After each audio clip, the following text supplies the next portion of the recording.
Selamat berjumpa kembali di dunia sebelah, tentunya dengan pembahasan-pembahasan yang baru. Kali ini kita akan membahas fakta seputar kehidupan semut. Semut adalah serangga sosial yang hidup dalam koloni yang terorganisir secara kompleks. Mereka memiliki struktur sosial yang terdiri dari ratu, pekerja, dan pejantan. Ratu bertanggung jawab untuk bertelur dan memperluas koloni, sementara pekerja adalah semut betina yang tidak berkembang biak yang melakukan berbagai tugas seperti mencari makanan, merawat larva, dan mempertahankan sarang. Pejantan adalah semut jantan yang bertugas kawin dengan ratu.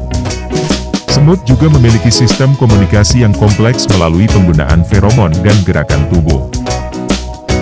Sistem sosial semut dapat sangat kompleks dan seringkali menghasilkan perilaku kolektif yang mengagumkan.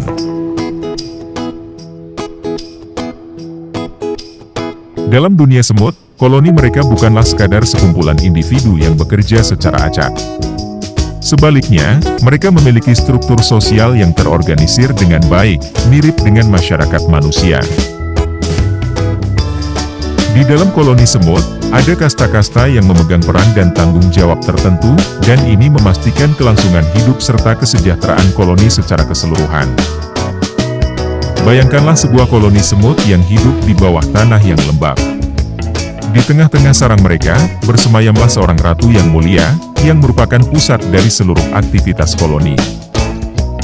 Tugas utamanya adalah bertelur, menghasilkan anak semut untuk memperluas populasi koloni.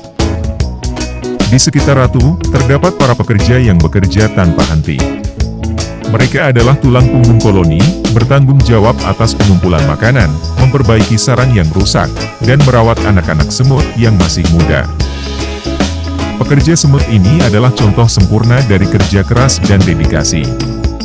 Namun, tidak lupa pula para prajurit yang berjaga-jaga di sekitar perbatasan sarang. Mereka siap melindungi koloni dari ancaman predator atau serangga lain yang mungkin mencoba menyusup. Ketangguhan dan kewaspadaan mereka membuat koloni tetap aman dan terlindungi. Tidak hanya itu, ada juga semut-semut yang bertugas khusus. Ada yang menjadi eksplorator, mengembara jauh untuk mencari sumber makanan baru. Ada pula yang menjadi petugas kebersihan, membersihkan sarang dan membuang sampah keluar. Semua peran ini saling melengkapi satu sama lain, menciptakan keselarasan dalam koloni semut. Dengan struktur kasta yang teratur ini, koloni semut dapat beroperasi secara efisien dan sukses dalam menjalani kehidupan mereka di alam liar. Ini adalah contoh nyata bagaimana kerjasama dan spesialisasi peran dapat menghasilkan keberhasilan yang besar, bahkan di dunia serangga. Di alam liar, semut memiliki preferensi makanan yang beragam, tergantung pada spesiesnya dan kebutuhan koloni mereka. Secara umum, semut cenderung tertarik pada makanan yang manis dan kaya karbohidrat, seperti gula, sirup, madu, atau nektar bunga. Mereka juga sangat menyukai buah-buahan yang sudah matang dan mengandung gula alami. Ketika menjelajahi lingkungan, semut akan mencari sumber makanan yang memenuhi kebutuhan energi mereka. Namun, semut juga membutuhkan protein untuk memenuhi kebutuhan nutrisi mereka. Oleh karena itu, mereka juga dapat tertarik pada sumber protein seperti serangga kecil, sisa-sisa makanan hewan, atau bahkan sisa makanan manusia yang mengandung protein.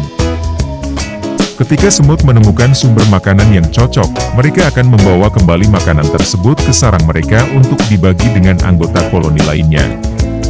Ini merupakan bagian penting dari perilaku sosial semut, di mana mereka berbagi sumber daya untuk mendukung keberlangsungan koloni secara keseluruhan. Dalam perjalanan mereka mencari makanan, semut dapat membentuk jalur-jalur yang terorganisir secara baik, menggunakan feromon untuk memberitahu anggota koloni lainnya tentang keberadaan sumber makanan tersebut. Ini adalah contoh luar biasa dari koordinasi dan komunikasi dalam perilaku kawanan semut. Meskipun ukurannya kecil, semut memiliki kekuatan yang luar biasa dalam hal daya angkat relatif terhadap ukurannya. Mereka bisa mengangkat beban beberapa kali lipat berat badan mereka sendiri. Selain itu, semut juga memiliki kemampuan koloni yang kuat dalam berburu, membela diri, dan membangun sarang. Salah satu hal yang unik pada semut adalah memiliki dua perut. Yang pertama adalah perut makanan yang dikenal juga sebagai perut sosial atau perut kelebihan. Perut ini bertanggung jawab untuk menyimpan makanan yang dikumpulkan oleh semut. Ketika semut kembali ke sarang setelah mengumpulkan makanan, makanan tersebut disimpan di perut makanan. Selanjutnya, makanan ini akan dibagi-bagikan kepada anggota koloni lainnya yang membutuhkan, seperti larva atau semut yang tidak bisa mencari makanan sendiri. Yang kedua adalah perut kerja. Perut ini terletak di belakang perut makanan dan bertanggung jawab untuk mencerna makanan yang dikonsumsi oleh semut. Ini memungkinkan semut untuk mendapatkan energi yang diperlukan untuk melakukan pekerjaan koloni, seperti mencari makanan, merawat larva, membangun sarang, atau menjaga keamanan sarang. Perut kerja juga membantu semut dalam proses metabolisme, memastikan bahwa mereka dapat memanfaatkan nutrisi dari makanan yang mereka konsumsi dengan efisien. Dengan memiliki dua perut yang berbeda fungsi ini, semut dapat menjadi makhluk yang sangat efisien dalam mengatur sumber daya dan mempertahankan stabilitas koloninya. Kemampuan untuk menyimpan makanan dan memberi makan anggota koloni yang membutuhkan adalah salah satu faktor kunci keberhasilan koloni semut dalam bertahan hidup dan berkembang biak. Fakta unik yang kedua adalah semut tidak memiliki paru-paru. Sebagai gantinya, mereka memiliki sistem pernapasan yang disebut dengan trakea. Trakea adalah serangkaian tabung kecil yang terdapat di tubuh semut dan memungkinkan udara untuk masuk dan keluar dari tubuh mereka. Udara masuk ke dalam trakea melalui lubang-lubang kecil yang disebut spirakel. Di dalam tubuh, oksigen dari udara yang masuk melalui trakea diserap oleh jaringan-jaringan semut dan karbon dioksida dibuang kembali ke udara melalui trakea. Ini adalah cara yang efisien bagi semut untuk mendapatkan oksigen tanpa memerlukan organ pernapasan seperti paru-paru. Semut juga tidak memiliki telinga. Meskipun semut tidak memiliki telinga yang terlihat seperti mamalia, mereka masih memiliki kemampuan untuk mendeteksi suara dan getaran melalui antena mereka. Antena semut memiliki banyak sensor yang sensitif terhadap berbagai jenis rangsangan, termasuk getaran udara yang dihasilkan oleh suara. Mereka juga dapat merasakan perubahan kimia dalam udara yang dapat menunjukkan adanya bahaya atau sumber makanan. Jadi, meskipun secara anatomi mereka tidak memiliki telinga yang sama seperti manusia, semut tetap bisa mendengar atau mendeteksi lingkungan mereka dengan sangat baik melalui mekanisme sensorik yang unik ini. Kemampuan ini memungkinkan mereka untuk berkomunikasi dengan sesama semut, menemukan makanan, dan menghindari bahaya di sekitar mereka. Semut memiliki peran yang sangat penting dalam menjaga keseimbangan ekosistem. Baik sebagai pemulai dekomposisi, predator, penyerbuk, penyebar benih, penggali, maupun pengendali organisme tanah. Sebagai pemulai dekomposisi, semut membantu dalam proses dekomposisi dengan memakan bahan organik mati seperti daun, ranting, dan serangga mati. Mereka memecah bahan organik tersebut menjadi bagian-bagian kecil yang lebih mudah terurai oleh mikroorganisme, mempercepat siklus nutrisi dalam ekosistem. Sebagai predator dan pemangsa, semut memainkan peran penting dalam mengendalikan populasi serangga lain yang bisa menjadi hama bagi tanaman. Mereka memburu serangga-serangga kecil seperti kutu daun dan ulat, membantu menjaga keseimbangan ekosistem dan mengurangi kerusakan yang disebabkan oleh hama. Walaupun tidak seefisien lebah, beberapa spesies semut juga berperan sebagai penyerbuk. Mereka sering mengunjungi bunga-bunga untuk mencari nektar dan serbuk sari, dan dalam proses ini, mereka membantu dalam penyerbukan tanaman.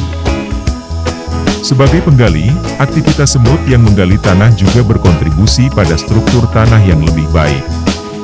Mereka menciptakan terowongan dan ventilasi udara dalam tanah, memperbaiki drainase dan memperluas area di mana akar tanaman dapat tumbuh.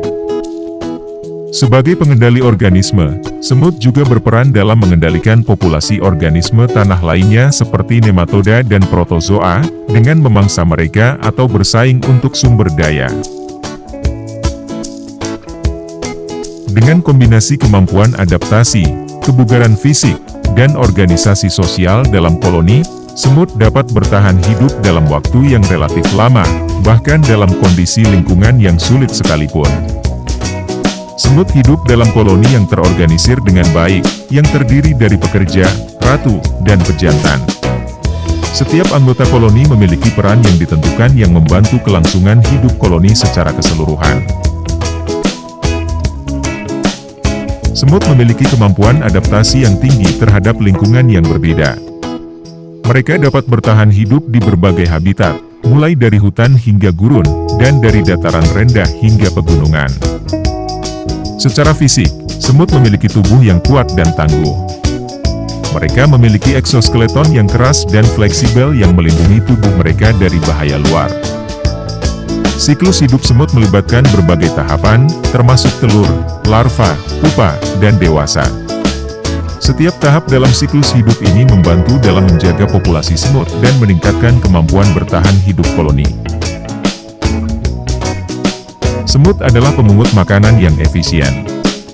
Mereka dapat menemukan dan mengumpulkan sumber makanan, baik yang berupa serangga mati, nektar dari bunga, atau bahkan sumber makanan manusia.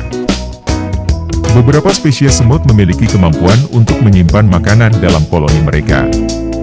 Mereka dapat mengumpulkan dan menyimpan makanan dalam jumlah besar untuk digunakan saat kondisi lingkungan tidak menguntungkan. Sampai di sini pembahasan kita kali ini, semoga kita selalu sehat. Sampai jumpa di pembahasan berikutnya.